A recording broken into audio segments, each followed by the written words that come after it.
Halo kunyo, dimanapun kalian berada, bagaimana kabarnya? Gimana? Biji masih aman? Kembali lagi bersama saya Bills, tentunya orang terganteng di dunia. Sehingga buat kalian semua, jangan sampai lupa untuk selalu merilekskan badan, tenangkan pikiran, kendorkan ulak telur, kecikan palak biji, tutup pintu, siapkan tisu, selamat menonton dan... Berlatar di sebuah tempat di Madura, terlihat seorang pria paruh baya bernama Rizky, ya ini aktor utamanya, yang sedang bersama anak perempuannya bernama Ella pergi ke sebuah konser Adele yang berada di sana. Опоздали, уже отстой. На плечо? Да.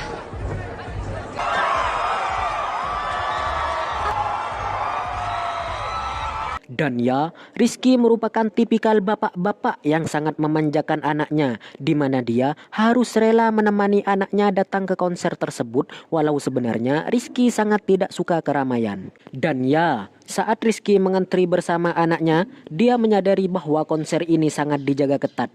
Terlihat dari para polisi yang sigap berbaris menjaga gedung konser ini. Di balik betapa pentingnya konser ini bagi polisi, Rizky hanya ingin fokus menemani anaknya untuk menyaksikan konser kesukaannya itu.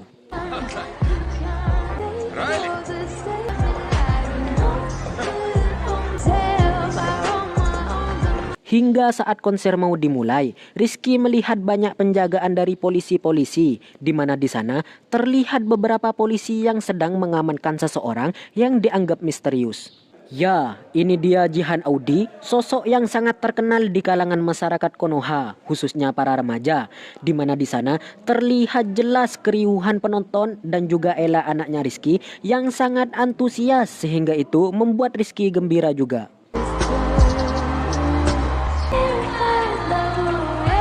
Saat lagu pembukaan berjudul Ditinggal Pas Sayang-Sayangi dinyanyikan, Rizky minta izin ke anaknya untuk pergi ke toilet sebentar. Dan ya, saat berada di toilet, Rizky membuka HP-nya yang mana di sana terlihat seorang pria tengah disekap di suatu tempat. Dan dari sini terkuak bahwa Rizky merupakan seorang buronan kelas kakap, bukan seorang koruptor timah atau minyak tanah, melainkan seorang pembunuh berantai yang saat ini sedang diincar para polisi. Saat Rizky sedang mencuci tangan, dia melihat seorang wanita tua di sampingnya, tapi sayangnya itu tidak lain dan tidak bukan merupakan halusinasinya terhadap mendiang ibunya. Dan ya, ternyata tidak hanya polisi, tampaknya FBI pun juga ikutan, dengan kesimpulan bahwa penggelaran konser ini bukanlah hanya sebuah hiburan belaka.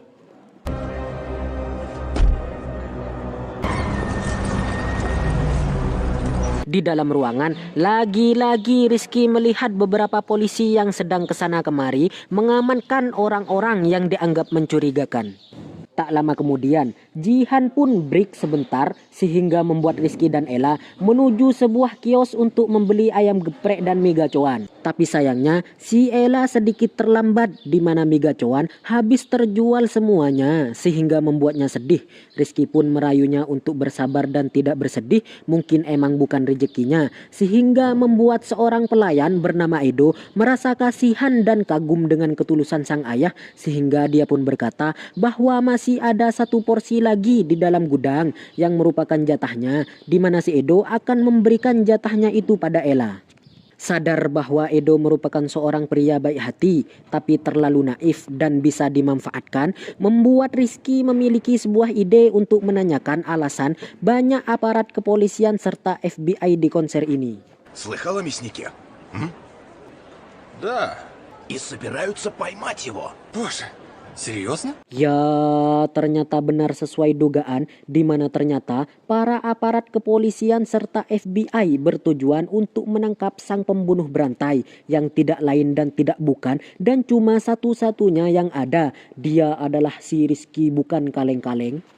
Melihat itu pun, Rizky langsung berpikir keras cara keluar dari sana, di mana dia mendorong seorang wanita untuk mengalihkan polisi di pintu utama. Namun sayangnya, beberapa polisi datang menggantikannya, membuat Rizky cepat-cepat kembali ke dalam aula. Tak lama kemudian, saat si Jihan Audi akan berduet dengan seorang pria gondrong bernama Gary Mahesa yang datang dari bawah menggunakan lift, terpikir oleh si Rizky untuk kabur melewati jalur itu, tapi dia tapi ditolak mentah-mentah oleh Ella karena itu tidak diperbolehkan. Tak hanya tinggal diam melihat dirinya diamankan oleh polisi, Rizky pun mulai minta izin lagi kepada anaknya untuk keluar sebentar dengan alasan akan mengambil mega cuan yang dijanjikan Edo, di mana si Edo dengan polosnya malah mengajak Rizky ke gudang tersebut menggunakan akses kartu khusus miliknya. Saat Edo kesulitan mengambil kardus yang di dalamnya terdapat gacuan, Rizky mengambil kesempatan itu untuk mengambil kartu akses itu dengan modus menolong Edo mengambil kardus sehingga membuat Edo kagum dengan tenaga Rizky karena begitu kuat. Dia bertanya apa sih pekerjaan Rizky yang kemudian dijawab bahwa dia seorang pemadam kebakaran. Tak lama kemudian, si Edo bercerita pada Rizky tentang seorang yang dijuluki The Better yang merupakan seorang pembunuh berantai yang dengan sadisnya dia membunuh dan memutilasi si korban. Tanpa tahu bahwa The Better adalah sosok di depannya, di mana Edo melakukan sesuatu yang sangat-sangat fatal dengan alasan yang sama, yaitu sifat polosnya. Dia malah memberitahu Rizky bahwa seluruh karyawan di sini telah diberi PIN atau semacam kode khusus oleh agen perempuan bernama Ria yang merupakan ketua dari FBI agar bisa keluar masuk dari gedung ini dengan mudah. Dan dengan ketololannya, si Edo malah memberitahu Rizky kode khusus miliknya yang terdiri dari 4 kata, yaitu ubur-ubur ikan lele.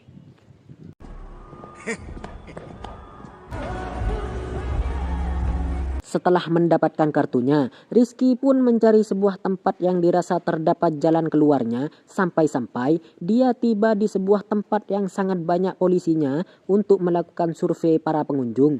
Dan ya, tanpa harus takut, Rizky melewati kerumunan polisi itu dengan kartu ID milik Edo dengan alasan akan mengambil kopi.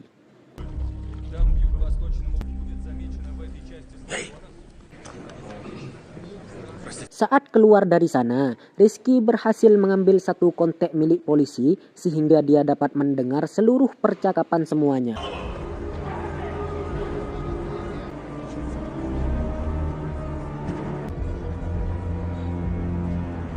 Ya, terlihat di sana Rizky menggunakan headset kontak itu dan mendengarkan seluruh percakapan serta arahan dari agen perempuan ketua FBI tersebut yang tampak sangat cerdik juga dengan mengatakan agar para polisi dan FBI tetap fokus pada tujuan meskipun target nyatanya tidak akan panik dengan semua ini.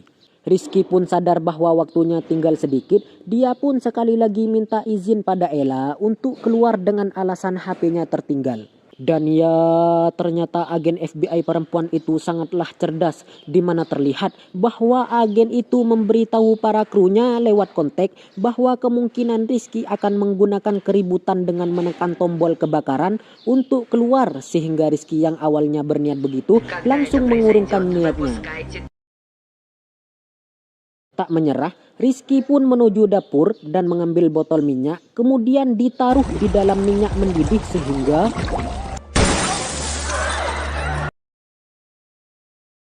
dengan menggunakan celemek dapur, Rizky pun menuju atap untuk melihat situasi. Tapi sayangnya, di atas terdapat 2 penjaga yang menghampirinya. Tapi ya, karena Rizky bukan hanya sekedar Rizky, dia pun langsung berakting bahwa dia kesini hanya ingin mencari udara segar karena ketakutan disebabkan insiden tadi.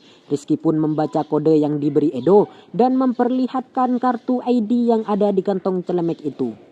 Sebelum Rizky pergi, dia bertanya pada si penjaga tentang siapa sosok agen wanita yang tadi memberikan arahan, yang kemudian dijawab bahwa dia adalah seorang agen atau semacam detektif yang super cerdas dan hebat dalam menemukan si pelaku dan juga ahli dalam mengetahui perilaku, psikologi dan pola pikir seorang penjahat seperti Rizky. Dan bahkan wanita itu telah berhasil mengatasi ratusan orang yang mempunyai kasus seperti Rizky. Dan yang menjadi pertanyaan sekarang adalah apakah si Rizky dapat lolos dari kepungan itu atau malah tertangkap? Dan ya, lagi-lagi Rizky bertemu dengan arwah mendiang ibunya. Entah ada apa gerangan, tapi si Rizky memilih untuk langsung masuk ke dalam menikmati lagu terakhir dari Jihan Audi. Хочу побыть с тобой. Досмотрим концерт вместе. Dan saat itulah Ella memberitahu Rizky bahwa Jihan Audi akan mengajak salah satu penonton yang beruntung untuk maju ke atas panggung, nyanyi bersama, serta akan ke belakang panggung untuk foto bersama. Mendengar kata belakang panggung, Rizky pun langsung beringas mencari ide untuk menjadikan Ella orang yang dipilih itu. Dan ya, dengan insting psikopatnya, Rizky pun langsung menemukan ketua panitia acara itu, menabraknya dan mulai basa-basi dengannya dengan bercerita bahwa si Ella baru sembuh dari penyakitnya yaitu ambeien, mungkin karena keseringan makan mie gacoan sehingga membuat panitia terharu dan langsung menunjuk Ella sebagai orang yang beruntung. Дочкой, Конечно. когда будет песня Dreamer Girl. О, Господи.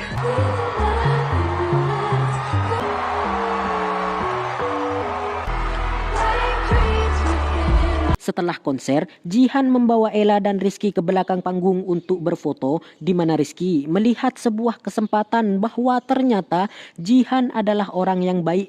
Terbukti saat dia menolong seorang yang jatuh, membuat Rizky berpikir untuk memanfaatkannya. Kemudian, Rizky pun berbisik kepada Jihan untuk melakukan perbincangan empat mata dengan alasan membahas penyakit ambeien Ella, di mana setelah sampai di ruangan tertutup, Rizky pun langsung to the point mengaku dirinya adalah sosok yang sedang dicari-cari. Namun sepertinya Jihan tidak percaya itu sehingga Rizky menunjukkan HP-nya. Это я тебе гарантирую. Di sana, Rizky mengancam bahwa dia akan membunuh orang itu menggunakan virus yang dapat diakses dari jauh menggunakan HP-nya, kecuali si Jihan Audi mau membawanya dan Ella keluar dari sini tanpa pemeriksaan dan pergi menggunakan mobil limusin miliknya. Я как активист. Dan ya, Rizky pun berhasil keluar dari sana tanpa pemeriksaan. Bahkan dia akan pergi bersama Jihan dengan mobil pribadinya. Sedangkan si agen wanita tampak kecewa dengan kegagalan strateginya. Лимузин. Kemudian setelah sampai di lampu merah, Rizky meminta agar turun di sana, di mana ternyata Jihan cerdas juga dengan mengatakan bahwa dia ingin mampir ke rumah Rizky dan Ella. Melihat Ella pun sangat senang dan mengajak si Jihan ke rumahnya, membuat Rizky mau tak mau harus menurutinya. Какой адрес, милая? Монк Роуд, 108.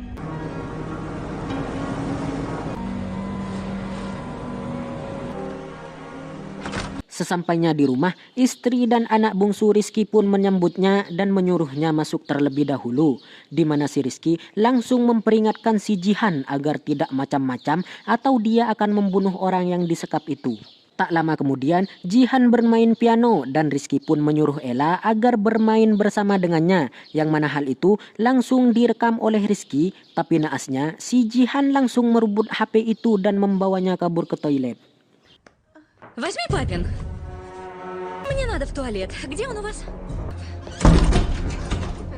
Melihat HP Rizky tidak terkunci, Jihan membuka akses CCTV dari HP-nya dan bertanya di mana dia disekap, yang kemudian dijawab bahwa dia berada di ruangan bawah tanah dengan pintu berwarna biru dan di sekitar lokasinya terdapat sebuah patung singa yang rusak tapi tahu entah di mana. С кем ты разговариваешь? Dan ya, dengan memanfaatkan bahwa dirinya adalah selebgram dengan followers yang banyak, Jihan pun nge-live menggunakan aplikasi tuk-tuk. Dan ya, dari sekian banyak follower, ada satu dari mereka yang tahu dengan lokasi patung singa itu. Jihan pun langsung memintanya agar segera menghubungi polisi dan menolong orang itu. Открой гребаную дверь!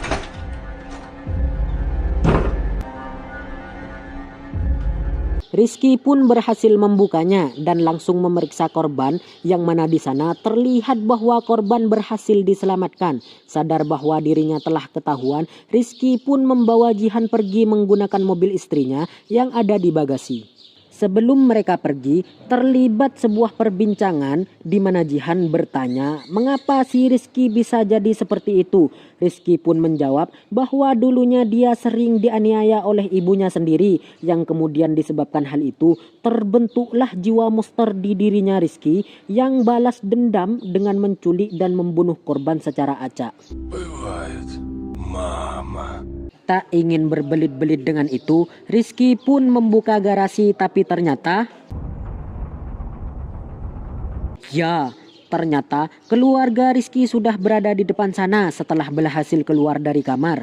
Yang tak lama kemudian datang para polisi sehingga tak ada pilihan lain, Rizky kembali menutup garasi itu dan bersembunyi di dalam rumah. Tapi sekali lagi Rizky memperlihatkan bahwa dirinya adalah penjahat kelas kakap, di mana Rizky telah mempersiapkan sebuah terowongan tersembunyi yang disiapkan sejak jauh-jauh hari untuk kemungkinan terjadinya hal seperti ini, di mana saat polisi merangsek masuk, Rizky sudah tidak ditemukan di sana. Похоже, он ведет во двор к соседям. Sedangkan Jihan pun dibawa dengan mobil limusinnya ke sebuah tempat yang aman, tapi ternyata Rizky berhasil melumpuhkan sopir itu dan menyamar sebagai polisi, yang kemudian memborgol Jihan ke pintu mobilnya itu untuk dibawa ke suatu tempat. Да, я увидел тебя за сценой перед выходом на бис. Saat berada di lampu merah, Jihan kembali menggunakan popularitasnya sebagai selegram.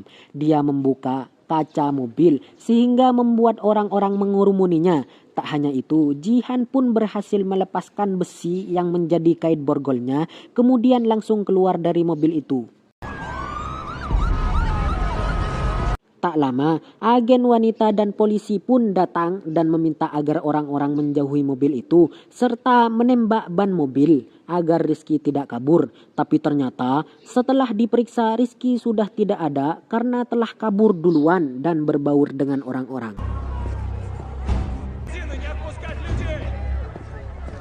Kemudian di rumah Rizky terlihat si agen wanita meminta istri Rizky untuk sementara tinggal di tempat aman.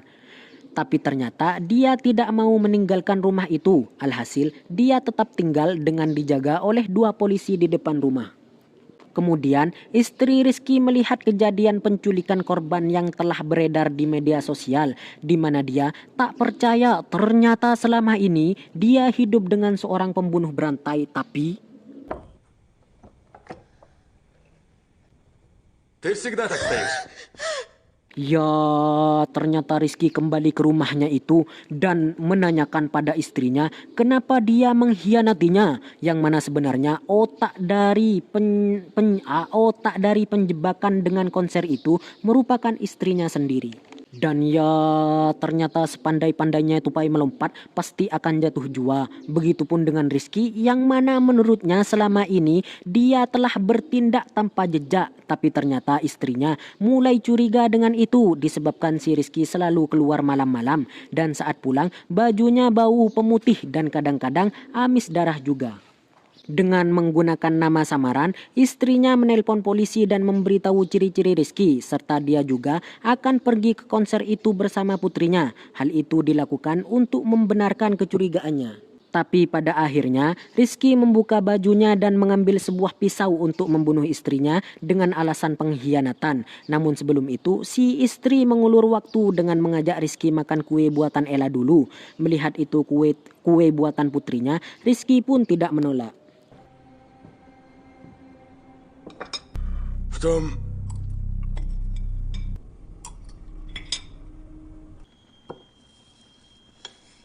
Dan ternyata kue tersebut sudah dicampur dengan obat penenang berdosis tinggi, di mana Rizky kembali melihat mendiang ibunya di pintu. Alhasil membuat polisi datang dan langsung melumpuhkannya.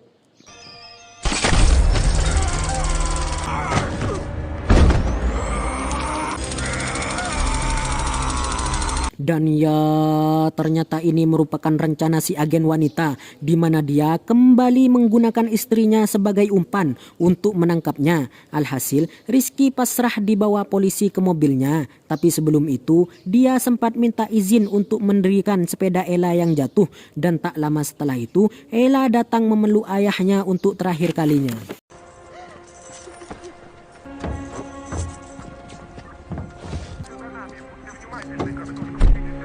Tapi ternyata, ternyata salah satu kawat di sepeda Ella hilang, yang mana sebenarnya Rizky sangat amat tak terduga. Dan ini sungguh mencengangkan, bahkan tak terlintas di pikiran penonton sedikit pun bahwa Rizky telah mengambil salah satu kawat dari sepeda Ella dan dengan mudahnya membuka borgol di tangannya sehingga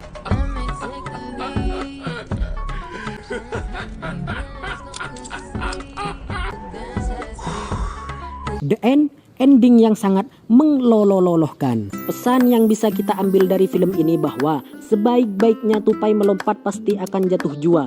Sebaik-baiknya dan sebersih-bersihnya kejahatan pasti akan terbongkar juga. Bukankah sudah jelas dalam Al-Quran, wa qul ja'al haqqu wa zahaqal batil innal batila kana zahuqa, yang mana sebesar atau sekecil apapun atau bagaimanapun bentuk dari kejahatan tersebut pasti akan kalah dengan sebuah kebaikan. Karena kejahatan mungkin bisa bersembunyi untuk sementara, tapi tidak selamanya. Kebenaran selalu punya cara untuk terungkap, cepat atau lambat. Sekecil apapun keburukan yang dilakukan, jejaknya akan tetap ada dan suatu saat akan terbongkar. Maka dari itu, ingatlah Allah dimanapun kalian berada. Saya Bills, Direktur Nadia Official, mohon pamit undur diri dan akan bertemu kembali di video selanjutnya. Shinra Tensei, pencuri ayam seumur hidup, pencuri uang rakyat 20 tahun, wus.